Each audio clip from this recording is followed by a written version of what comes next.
একজন কৃষক ছিল। সে প্রতিদিন সন্ধ্যায় পুকুরের ধারে বসে গরম গরম সিঙ্গারা খেতে ভালোবাসতো। তার সেরা বন্ধু ছিল একটি কবুতর। কবুতর প্রতিদিন সকালেই পুকুর থেকে টাটকা সিংহারা ঝুড়িতে ভরে নিয়ে আসতো। কৃষক আর কবুতর দুজনের জীবন ছিল হাসি আর আনন্দে ভরা। একদিন হঠাৎ পুকুরে প্রবল ঝড় ওঠে।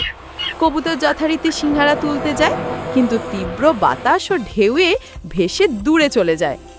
বিকেল ঘনিয়ে আসে, অথচ কবুতর আর ফেরে না।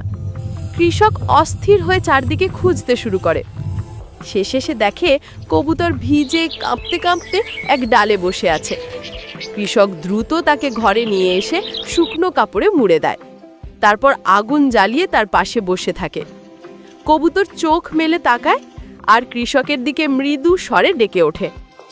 সেদিন থেকে কৃষক আর কবুতর সিদ্ধান্ত নেয়, ঝড়ের দিনে তারা কখনো সিঙ্গারা তুলতে যাবে না।